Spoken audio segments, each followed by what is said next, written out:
Senator साहब, बहुत शुक्रिया आपका। सेनेटर साहब, आज ऐवान में भी इस पर बात हुई, आपके ख्याल में हुकूमत को इस मामले पर किस तरह से आगे बढ़ना चाहिए? थैंक यू वेरी मच जी। हुकूमत का देखें, मेरे ख्याल में अभी तक हुकूमत का कोई विजन या कोई पॉलिसी या उनके कोई क्लियर नहीं है बलूचिस्तान के हवाले से। जिस तरह गुज़िश्ता 70 सालों से यही पॉलिसी रही है, बड़े एडॉक पॉलिसीज बनाते हैं बलूचिस्तान का।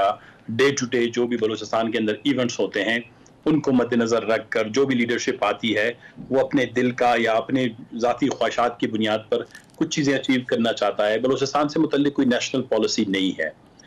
That's why Balochistan is one of difficult and challenging area. हमने हमेशा यही कहा है कि बलूचिस्तान के जो चैलेंजेस हैं वो पॉलिटिकल भी हैं, इकोनॉमिक भी हैं, सोशल भी हैं, एडमिनिस्ट्रेटिव भी हैं, गवर्नेंस से रिलेटेड भी हैं, और सबसे बढ़कर इस्लामाबाद की जो बहुत ज़्यादा मुदाखलत है।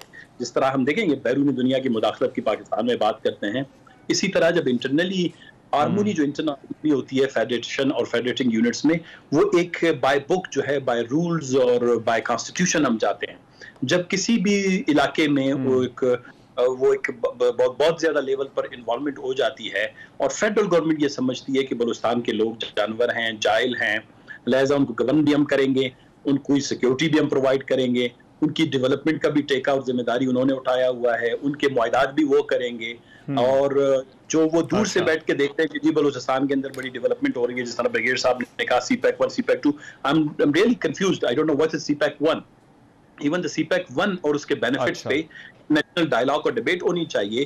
किस सूबे को, किस इलाके को, किस मद्दात में कितने कर्जे गए, कितने फवायद मिले, कितने स्टूडेंट्स जो है चाइना गए, 28,000 के करीब गए, उसमें बलूचिस्तान के नौजवानों की तादाद कितनी है, और जो सोशियो इकोनॉमिक डेवलपमेंट है जो CPEC 1 का, ये वो किस सूबे में गया। तो we are ready to negotiate, we are ready to dialogue on such issues.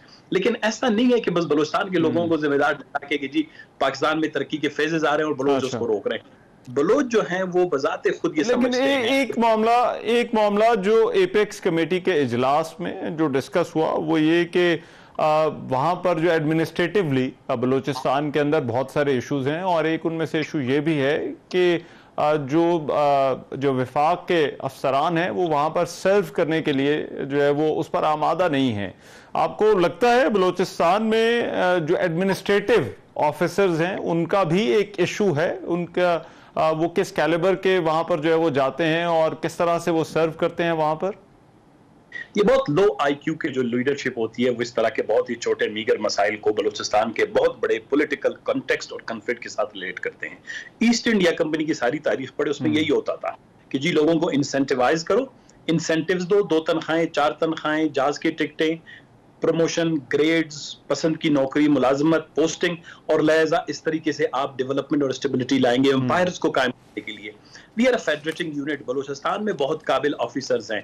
Balochistan के अंदर गवर्नेंस का जो चैलेंज है, ये बात उन्होंने की है, मेरे ख्याल आप लोग भी थोड़ा सा सर्च कर लिया करें, जो जर्नलिस्ट इन्वेस्टिगेटिव जर्नलिज्म करते हैं।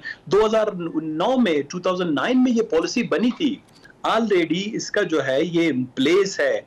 वफाकी हुकूमत ने वादा किया था कि जो भी ऑफिसर्स हम अच्छे कैलिबर के, I don't know what type of officers वो कहते हैं, बैठे हम कहेंगे कहां पे डेफिसिट है बलूचिस्तान में, वो डेफिसिट में दिखाएंगे, फिर उस किस्म के लोग बेशक हमें आप भेज दें। लेकिन जब बलूचिस्तान में ऑफिसर्स भेजे गए 2000 में ये पॉलिसी बनी। इस पॉलिसी के तहत वफाकी हुकूमत ने वादा किया कि जी हम जो है इनके जितने भी एक्सपेंसेस हैं, अखराजात हैं, वो बियर करेंगे। मिसाल के तौर पर ट्रैवलिंग है, फैमिली अलाउंसेस हैं, तनख्वाहों में इजाफा है, ग्रेड्स में प्रमोशन है, तो there is a lot of perks and privileges involve. मैं बलूचिस्तान में जो हमारी पब्लिक अकाउंट्स कमेटी है इसका मैं मेंबर भी था, तो जब हमने ये लास्ट ऑडिटर जनरल बलूचिस्तान की रिपोर्ट है जिसमें वफाकी हुकूमत ने वादा किए करोड़ों रुपए बलूचिस्तान हुकूमत को बेचारे को जेब से देने पड़े इन जो अफसर जो इस्लामाबाद से आते हैं उनके नाज नफे उठाने के लिए। देखें बलूचिस्तान को इन्होंने बिल्कुल ही, मैं वेरी ऑनेस्ट, इन्होंने हमें जायलों का एक पिंजरा समझा हुआ है। दे थिंक कि हम सचो तैनात करके बलूचिस्तान को सीधा कर देंगे, हम कुछ बड़े अच्छे ऑफिसर भेज के उनको प्रमोशन दे के उनकी फैमिली वालों को टिकटें दे के बलूचिस्तान में जो हुक्मरानी बेहतर करेंगे। भाई ऐसा नहीं है।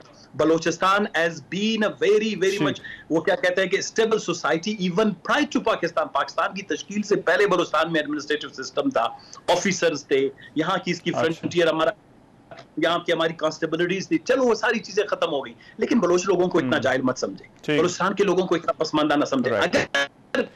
अगर वफाकी हुकूमत is interested, the federal government is interested, there are such and genuine issues जी, उसके लिए डायलॉग की जरूरत है। देखें, मैं 2003 में भी यही इसी तरह के टीवी प्रोग्राम्स होते थे जब मैं, और वो डायलॉग कैसे हो सकता है, उसका फोरम क्या होना चाहिए उस डायलॉग का? मैं यही कह रहा हूं, जब हम तल्ख बातें करते थे तो ये समझते थे कि जी आप लोग बलूचिस्तान में जो हैं वो वायलेंस की, तशद्दुद की या उन कुव्वतों की हिमायत करते हैं। हम ये कहते हैं कि जी आप बलूचिस्तान के अंदर जो तल्ख बातें करने वाले लोग हैं उनके साथ जेन्युइनली बैठ जाएं। इसके लिए फोरम देखें, मैंने तो लास्ट असेंबली में एक प्रपोज किया था, there should be a truth and reconciliation commission. Truth and reconciliation commission Balochistan के अंदर इकोनॉमिक ग्रीवेंसेस हैं, एडमिनिस्ट्रेटिव ग्रीवेंसेस हैं, कॉन्स्टिट्यूशनल ग्रीवेंसेस हैं, रूल ऑफ लॉ की ग्रीवेंसेस हैं, ह्यूमन राइट्स की ग्रीवेंसेस हैं, ओवर सेंट्रलाइजेशन कंट्रोल। देखें, जब 2003 में बलूचिस्तान कमेटी की ये रिपोर्ट मेरे पास पड़ी है, 2-3 चावनियों का झगड़ा था कि जी आप मत बनाएं, अभी तो पूरा बलूचिस्तान तकरीबन इट्स ऑलमोस्ट अ गैरिशन। आपने जो है बजाय कि उन कमिटीज के रिकमेंडेशन और दरामद करने के, तो we need a sincere understanding कि Balochistan is part and parcel of this federation, और उसको डील करने के लिए आप अकेले बैठकर ये जो सिक्योरिटी सेंट्रिक अप्रोच है कि जी ऐसे को खराब करने के लिए, तो ये आपको लगता है ये अप्रोच नहीं होनी चाहिए? राइट, ठीक है, बहुत शुक्रिया सेनेटर। अच्छा, ठीक है, बहुत शुक्रिया सेनेटर साहब, थैंक यू सो मच। आप रन शॉर्ट ANP के सेनेटर सनाउल्लाह बलोच बात कर रहे थे। प्रोग्राम में भी एक ब्रेक शामिल करते हैं, वापस आते हैं इस ब्रेक के बाद।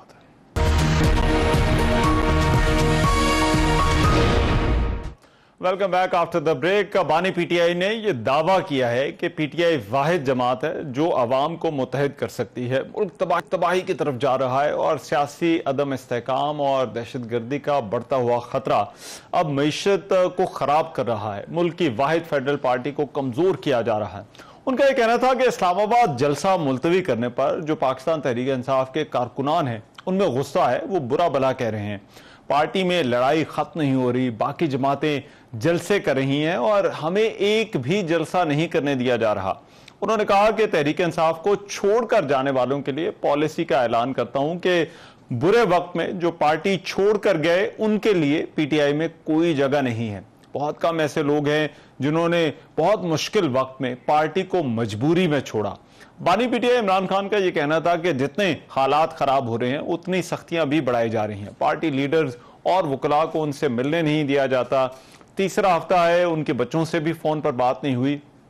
तो ये बातें जो है वो आज उन्होंने की। लेकिन दूसरी तरफ पाकिस्तान तहरीक इंसाफ के रहनुमाओं ने भी आज कहा कि बानी PTI पर जेल में ज्यादा सख्ती शुरू कर दी गई है और उन्हें डेथ सेल में रखा हुआ है और इस हवाले से हम एक पिटिशन दायर करने जा रहे हैं। गुज़िश्ता दिनों अडयाला जेल में अफसरान के तबादले किए गए थे, जबकि बानी PTI की सहूलत कारी में मुलव्वस मुबैना नेटवर्क से जुड़े वार्ड्स और मुलाजमीन को भी तब्दील कर दिया गया था। आज अडयाला जेल के